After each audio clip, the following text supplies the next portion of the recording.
디모데후서 4장 17절부터 18절입니다. 전도 또 구원을 이뤄가시는 분을 가르쳐 줍니다. 자, 첫째로 이제 사도 바울은 자신이 전도할 수 있었던 것, 그것은 하나님의 은혜다, 이렇게 고백을 하는 겁니다. 디모데후서 4장 17절, 주께서 내 곁에 서서 나에게 힘을 주심은 나로 말미암아 선포된 말씀이 온전히 전파되어 모든 이방인이 듣게 하려 하심이니 내가 사자의 입에서 건짐을 받았느니라. 자, 사도 바울은 자신이 그 재판을 받을 때 모든 동역자들이 자신을 버리고 도망갔다, 이렇게 밝혔었죠. 이제 그런 상황에서 사도 바울은 재판을 받는데, 이 재판이 결국 이 복음에 대한 것이죠. 그래서 이 복음을 담대하게 변론했다는 거죠. 이것이 진리다, 이것을 믿어야 구원을 받는다, 이 얘기를 한 것이죠. 이것은 죄가 아니다, 이 얘기를 한 거예요. 자, 그 동역자들이 도망을 가면 낙심이 되는 거죠. 외로워지고. 그러면 이제 힘이 없어지는 거죠. 그게 이제 보통 사람들이에요. 이게 정상적인 일인데, 사도 바울은 낙심하지 않고 오히려 담대하게 복음을 전한 것입니다. 그가 어떻게 그렇게 할 수 있었느냐 하는 거예요. 그걸 밝히는 거예요. 그것은 주님께서 내 곁에 서서 나에게 힘을 주셨기 때문이다, 이렇게 고백을 하는 것입니다. 그러니까 사도 바울의 힘이 아니라 내 힘으로 그렇게 한 것이 아니라 바로 주님이 나에게 힘을 주셨기 때문이다, 이렇게 고백을 하는 것이죠. 사도 바울의 이 겸손을 볼 수가 있어요. 그런데 사도 바울은 정말 사람이 떠나가도 낙심하지 않은 것은 사람을 의지하지 않았기 때문에 그런 것이죠. 사람을 의지하면 사람이 떠나가면 낙심하게 되는 거예요. 돈을 의지하는 사람은 돈이 없으면 낙심하게 되는 것입니다. 사도 바울은 사람을 의지한 것이 아니라 하나님을 의지했다고 하는 것이죠. 하나님을 의지했기 때문에 그는 담대할 수 있었다는 것이죠. 그래서 우리가 정말로 하나님을 의지해야 되는 줄을 믿으시를 축원합니다. 여러분이 하나님을 의지하기를 축원합니다. 사람을 의지하면요, 낙심할 수밖에 없는 것은 사람은 연약한 존재예요. 그 사람이 악해서나 또는 약해서 어쩔 수가 없는 거예요. 악해서 그럴 수도 있고 약해서 어쩔 수 없는 거죠. 약한 사람은 어떻게 하겠어요? 그런데 하나님은 강하신 분이에요. 하나님은 반석이시죠. 흔들림이 없어요. 하나님은 온 우주 만물을 창조하셨어요. 그분이 무슨 연약함이 있겠으며, 그 하나님이 신실하신 하나님이신데 누구를 배반하겠어요? 사람은 배반하지만 하나님은 배반하지 않으시는 거죠. 그래서 의지해야 되는 분은 하나님이신 줄을 믿으시를 축원합니다. 하나님을 의지하는 게 그리스도인이죠. 그럴 때 연약해지지 않아요. 낙심하지 않고 담대하게 복음을 전할 수 있는 줄을 믿으시를 바랍니다. 자, 그 다음에 이 사도 바울은 자신의 입을 통해서 전파된 복음이 모든 이방인에게 전파되었다, 이렇게 말합니다. 그것이 하나님의 뜻이라는 거죠. 그러니까 로마 감옥에서 재판을 받는데 그것이 오히려 전도의 기회가 되었다고 하는 거예요. 감옥에서 재판을 받는 게 왜 기회가 되느냐 하는 거죠. 그러니까 당시 그 로마 제국은 지중해 일대, 그러니까 지중해 주변에 있는 나라들을 다 정복했죠. 유럽을 다 정복했어요. 그래서 세계의 중심이 어디냐? 그 당시 로마 세계의 중심은 로마죠.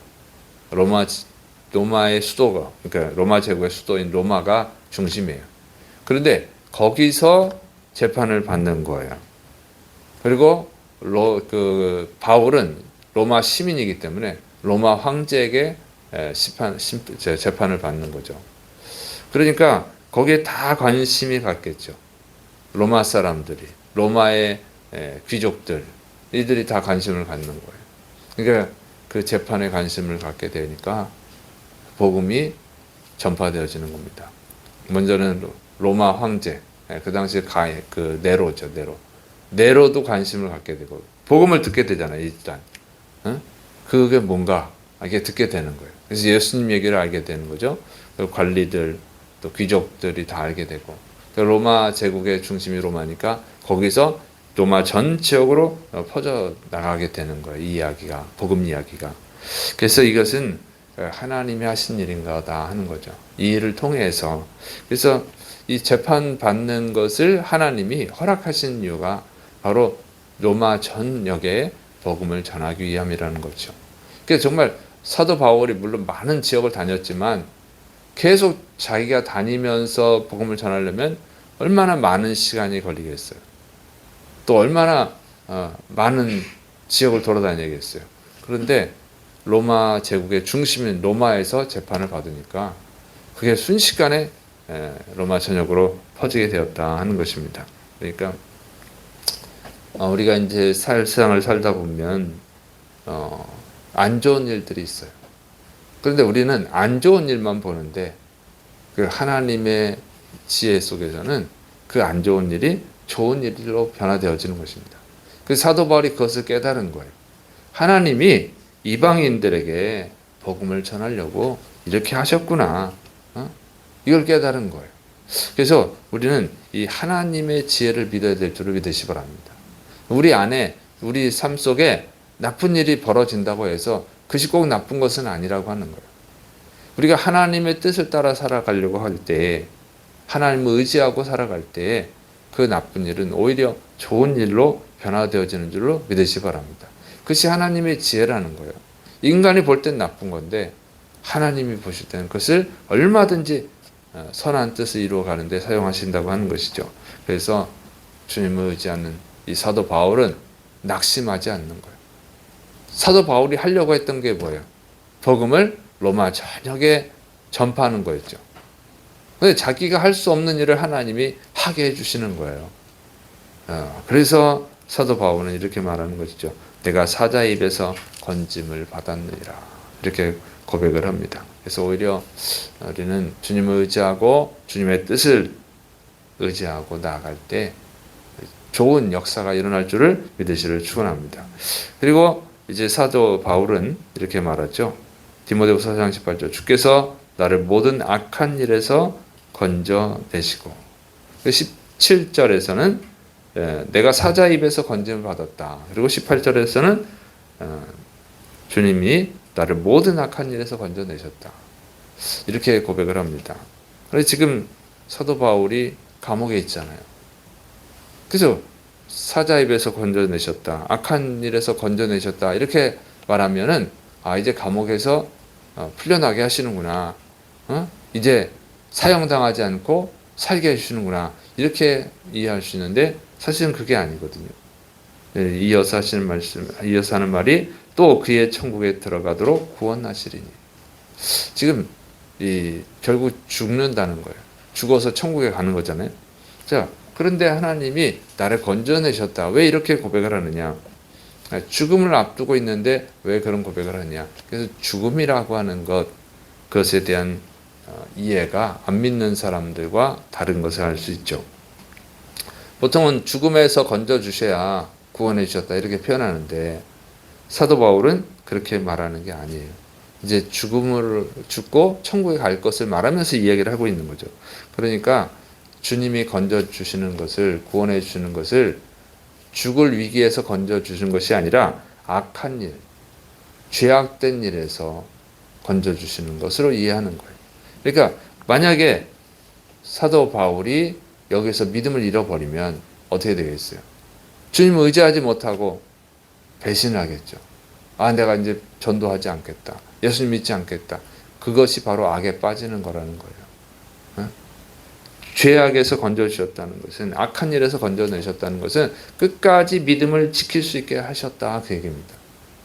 그런 이 고난 속에서 굴복하지 않고 믿음을 저버리지 않고 끝까지 믿음을 지켜서 천국에 갈 수 있게 되었다 그런 뜻이에요. 그래서 우리 믿는 사람들이 생각하는 구원은 세상 사람들과 다르다는 거죠. 왜 그러냐면 결국 모든 사람은 죽어요. 어쨌든 죽는 거예요. 질병에서 고침을 받아도 결국 죽지요. 감옥에서 건짐을 받아도 결국은 죽죠. 모든 사람은 결국 죽습니다. 이것은 하나님이 정하신 것이라고 그랬어요. 결론은 죽는 거예요. 그래서 죽음에서 벗어나는 것이 뭐 대단한 은혜가 아니라는 거죠. 여러분, 어차피 죽는 거예요. 조금 더 사느냐, 조금 덜 사느냐의 차이일 뿐이지. 근데 영원한 시간에 비하면 10년을 더 살든 100년을 더 살든 설령 1000년을 더 살든 그건 아무것도 의미가 없는 시간인 거죠. 그래서 죽음에서 건져주시는 것, 지금 죽을 병에 걸려서 건져주시는 것, 감옥에서 건져주시는 것, 그것은 진정한 구원이 아닌 거예요.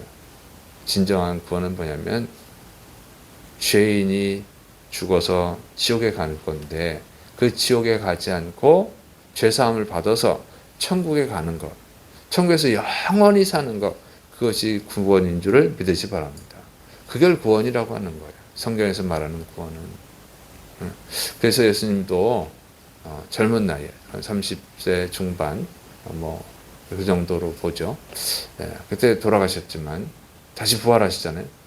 그것이 비극이 아니라는 거예요. 부활이 있기 때문에.